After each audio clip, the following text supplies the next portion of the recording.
All right. So, hi Shikha, my name is Rahit. I am part of the Lumina office here at OP Jindal Global University, and I welcome you to this webinar. And thank you so much for doing this for us.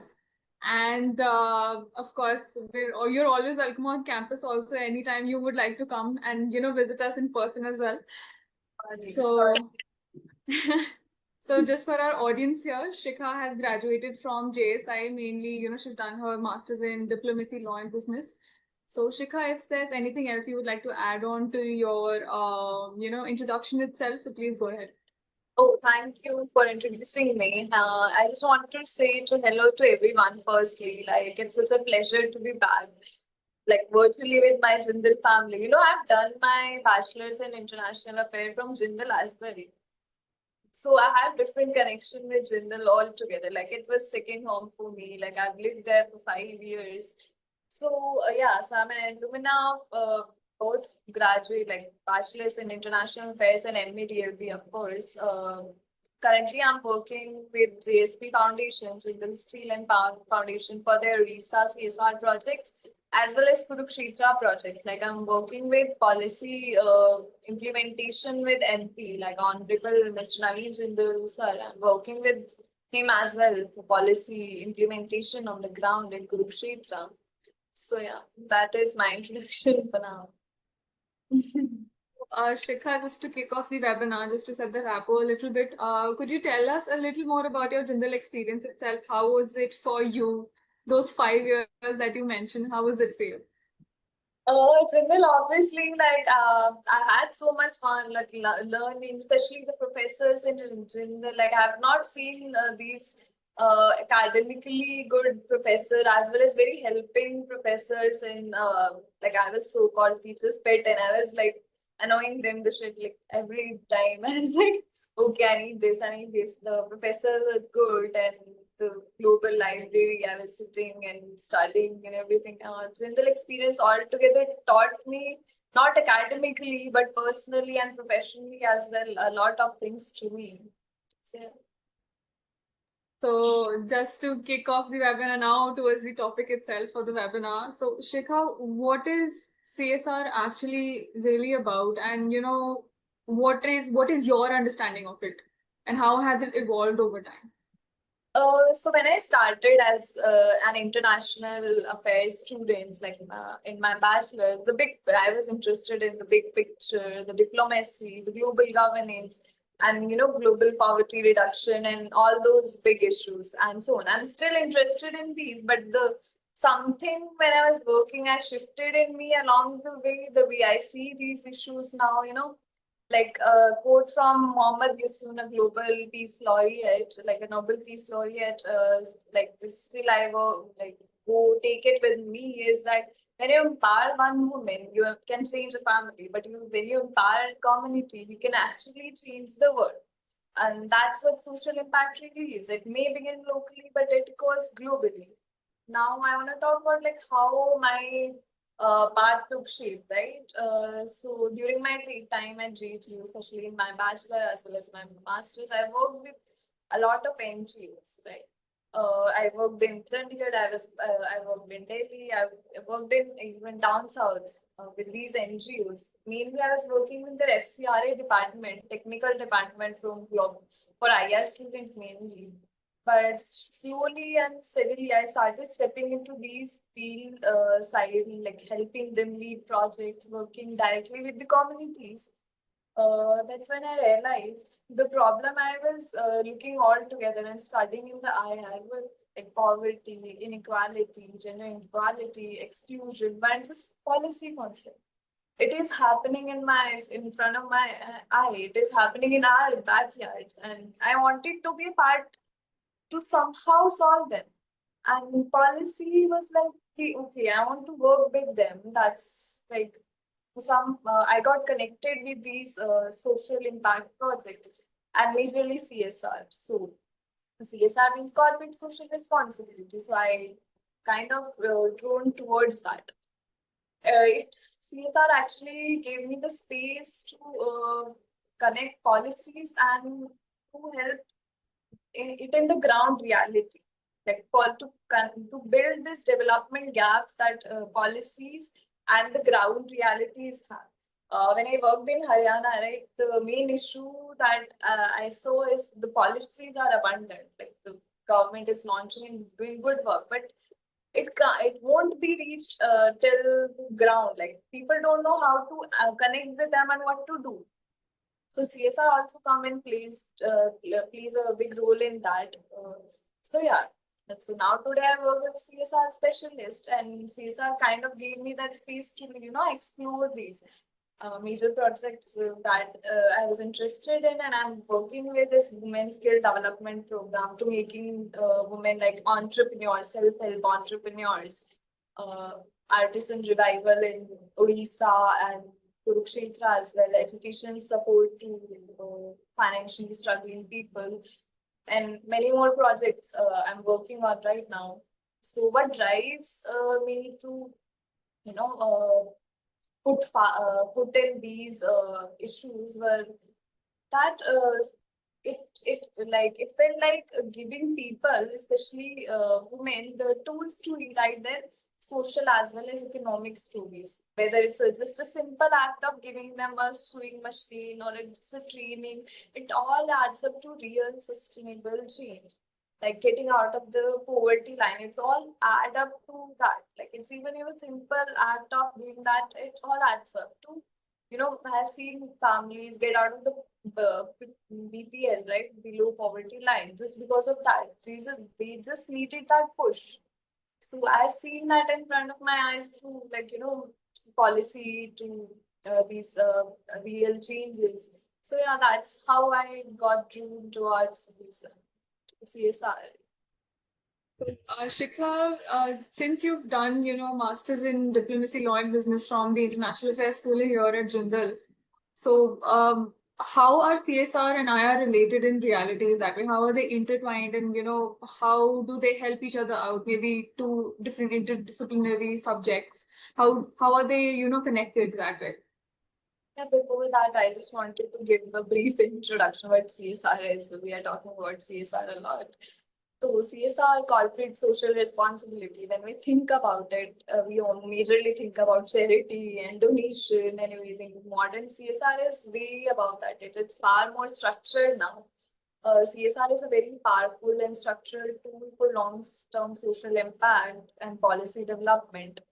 In India, it's a legal obligation now, like under Section 135 of the Companies Act, under Ministry of Corporate Affairs, like it's a legal compliance which companies over 500 plus crore turnover has to give 2% of their net profit to the social changes. Basically, four types of responsibility they have to do, like environmental, ethical, and philanthropical and economic responsibility that they have to follow under this compliance. But sometimes it's not just only about the compliance. Companies now really wants to change the way their reputation is being judged.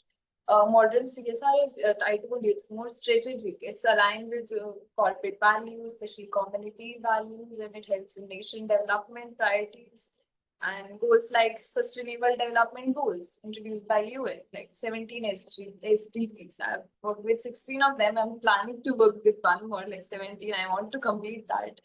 So yeah, at India operates on the Company Act, and CSR is more impact driven now.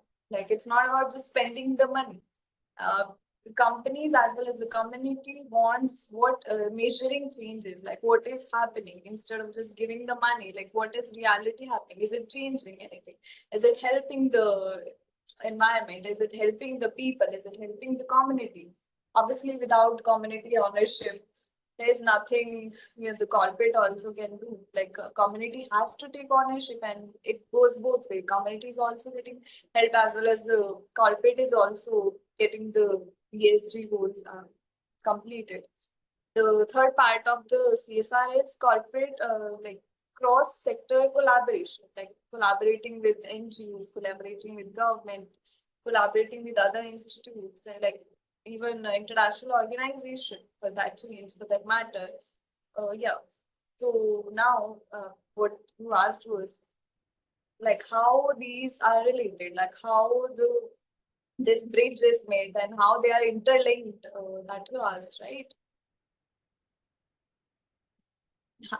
So, when business implements CSR practices that align with global values and address international issues, that we can enhance their reputation, especially corporate reputation, and build trust with stakeholders. Even investment, there's this report that every year goes, like every year ESG release, ESG's environment, social governance, that they release on the basis of like what the CSR is doing, what like they are impacting environment or not. On the basis of that, sometimes the stakeholder also invest in a company. So it's globally the reputation also lead to these investment, right? So yeah, now the CSR is like, for example, it's more like global frameworks to local action, right? For UN SDGs, for example, like it needs until and unless it won't happen in the reality and the local action won't happen, the UN SDGs won't work, right? So IR exposes practitioner to these global initiatives like UN Convention, development models, and CSR kind of act as a vehicle through which these abstract ideas become actionable in the field through skill building programs, through environmental intervention, through climate change, and even economic initiatives. Now, the second part is from IR policies to real practice. Like IR trains individual in understanding these multilateral agreements, these international laws, and these policies. As I've already told you, the policy to the people gap is very big. Like especially rural villages of Haryana is very big. Even in Odisha, when I was working in Odisha, these policy changes were the policy gaps were very big. So from policy to practice, from IR policy to even practice, which plays an important role, right? So CSR puts that understanding into motion by working within regulatory frameworks, aligning with these national missions and collaborating with public institutions to these like to deliver the tangible impacts of these policies. Now, one thing I've learned in MADLB is like diplomacy, right? So diplomacy helped me a lot when it comes to negotiating with government schemes, and especially in the villages, sarpanches and the block officers and everything. Like it was a very tough task to even convince them to work with this and to make the government right now has a lot of work to do. For example, there's this one project I've started in Kurukshetra. Kurukshetra, there are some rural villages where you can't, the technocrats can't reach the government schemes. The people are not reaching the government schemes because it is so far away from the district office. Like the people needs to be on the district office to get avail of these schemes, right? So I started this camps and grievances camps where technocrats, they were sitting in the EC and all of the technocrats needs to go to the field with the help of obviously us will be providing them everything. The corporate will be providing them vehicle and the arrangement, everything. They need to go to need to leave the office and go to these villages in order to like guide the civilians about the schemes they need to avail, schemes that they can avail in order to be prosperous. So it was diplomacy helped me to kind of negotiate even with the sarpanches and even with these government stakeholders that okay, this is the gap and we need to go there and this will help us as well. And then yeah, so diplomacy, like real diplomacy, I've learned is with negotiating with these local leaders because even working with Mr. Honorable MP, there's a political thing also going on, right, in the field. So yeah, the negotiating part helped me a lot there. So, one more thing I talked about already is ESG. ESG is nothing but a framework. Like CSR is a process of doing that. ESG is kind of a framework on the basis of which we judge like a company how it is doing the socially or environmental type, right? So yeah, so ESG is a global concept. ESG is a higher concept. So now CSR is just not about donating or anything else. It's more about like emerging globally as an investment portfolio as well. So I hope helped your answer, like I have answered your question. Yes, yes, of course. I think you answered my next question also, where I wanted to ask you about how, various courses that you might have taken in, 5 years of undergrad as well as masters here at JSI, how they would have, shaped what kind of soft skills you have here at the moment, your soft skills that you're using in your, professional life as well. So, do you have any other skill sets that you feel have made an impact into your professional life that you've learned here in JSI itself? Yeah, for sure. First is like JSI. I have focused on more research based. Even our exams, we used to do a lot of research for like writing our papers and all that, and that helped me when I used to start a project. I have to make a project profile. Okay, this will be the outcome, and this will be this. Obviously, I have to pitch into the corporate as well as to the government. So I have to make a proper like okay, this project happened in this area, and this is a project profile outcome and everything. So while researching, it was way easier for me because I have already done it in the classes. Like the skills I learned in MADLB was just didn't stay in lecture halls or in like classes. They become a part of my everyday CSR field. And one thing also I've learned is like these ethics that professional ethics that Jindal follows. Like you have to be certain way, like courses and all of that. That also helped me a lot while working with the corporate. So, yeah, all right. So, basically, you told us how, using those skill sets that, you learned in your JSI tenure itself. So, you implementing them in your professional life is also what I think Jindal teaches you as well. So, Yeah. theoretical as well as practical based approach that we have here. So, for my next question, I would like to ask you the difference between global impact and social impact that way, Shikha. So, and how does local work matter also in these kind of things in CSR itself? Uh, I would start to like what global impact really is. Well, in the IR world, we define global impact as shaping the big picture, right? It's influencing international policy, designing multilateral agreements, contributing to the diplomacy or trade framework that affect millions of peoples across the countries, right? It's a large scale strategic and very often long term. You are working on a system level and sometimes without ever seeing the it affects the people or not, like directly affecting them or not. Then there's social impact. Social impact is more grounded. Like it works with real people. It's about making the difference in the lives of individuals as well as the communities.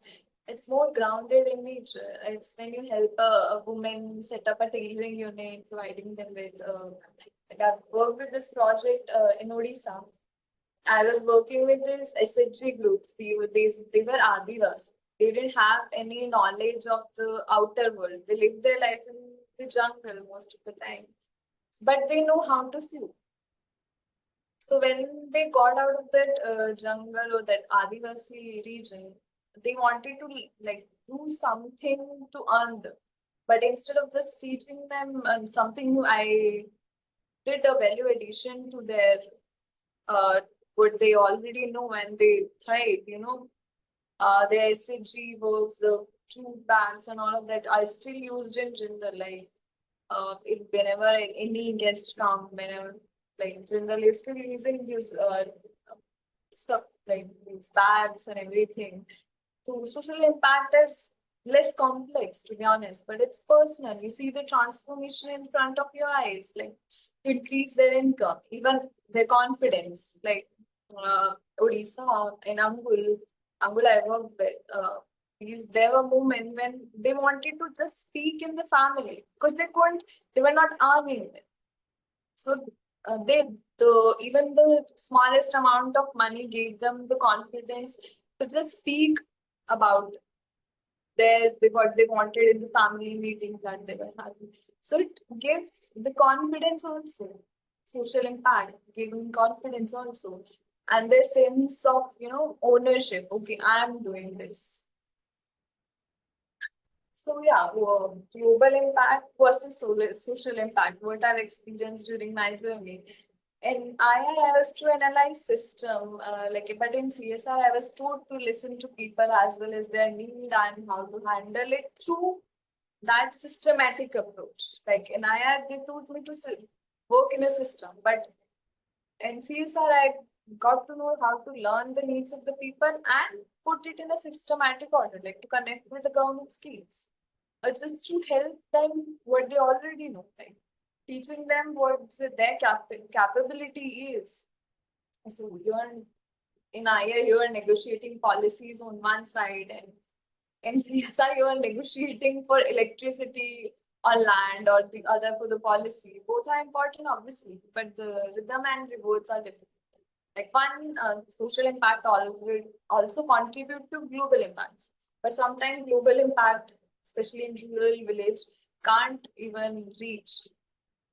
So, and honestly, there's something incredibly fulfilling about that micro level change. You're not just writing proposal. You're not just writing, making project profiles. You're launching a full-fledged project that might help the people to come out of that vicious cycle of poverty. You're watching a woman go from learning to stitch to running her own unit and training others as well. The impact you can feel. So yeah. So, Shikha, just my last question to you, and just to conclude the webinar also, is there any final thoughts on the topic itself, or any advice you would like to give to our, current students here at JSI, or, Jindal in general, any other course, and also a potential, students out there who would like to come to JG, looking at your webinar itself. So what is the most prominent takeaway from this webinar itself? So could you please elaborate on that a little bit more? Prominent takeaway I would like to say, like, you don't have to choose a particular field, like inspire the students need to keep an open minded when it's come to their future careers, right? Exploring is very important. Like when I was doing IR, I explored various uh, careers. That's how I got to know what I like. So explore, don't fear exploring different paths, even beyond their current field of study, especially their degree and all of that. Like student can use their degree as a foundation, which I used. Like the learnings can be used as a foundation that support many possibility. Use what you learn to pursue what excites you. I want to say that use what you learn. Use what you learn to pursue what excites you, what you like. Let your education empower your passion, not limit it. Make the learning about discovering what you love, not just following a fixed path. CSR taught me how to translate these big ideas and like, into grounded action. And that's how I got to know that I am gonna pursue this career. So I was not rigid with what like degree I did and what like I was learning. I was genuinely interested in that. So that's my like takeaway from this lecture. Sorry, I just have another question for you. We'll conclude the webinar after this, of course. So I just wanted to ask you, this is my own personal question. I just wanted to ask you because I am very curious at this moment. So, did you have any particular challenge, from transitioning from IR to CSR? What is that one challenge that you had? Uh, One challenge I faced is IR is more structured in when it comes to the career wise. Like okay, I need this, and it will be provided in IR. Like it's very structured in that sense. But when it obviously you have to work with community, and it becomes more unstructured. Like you have to, because other stakeholder is also there, government is also there, and other person. So sometimes I get very frustrated. I need this to happen, I need the change, but due to other stakeholders being invested, I can't make it happen in one night. I want to, but I can't make it happen. Sometimes it takes even months to get a work done just because the government and other stakeholders are investing in the object. So IR for me, it's like I feel it's more structured in the way because there are no other stakeholder involved. But yeah, when a community and government get involved, like you have to, negotiate with them in order to get what you want to do. You have to, kind of impress them that okay, this will help you as well instead of just me. This will help you as well. So it just may take more time, and you don't have to be discouraged with that. Okay, no, it's not happening. It's not happening. It's not happening. It's just it take time. So you have to like renegotiate. Like I was working with this project. We are planning to open a skill center in Kurukshetra. So have to work with the government as well. Especially I'm like going to Chandigarh again and again to clear file, and I want it to happen right now, but it's not happening. Well, it's not. It's quite not not as much structured as I. So, Shikha, thank you so much for connecting with us. I will leave you with that question. And thank you so much for your time. Thank you so much for doing this with us. And I hope the kids do reach out to you for, any mentorship that is needed. So, thank you so much for your time. Thank you. Thank you. Thank you so much. Bye bye.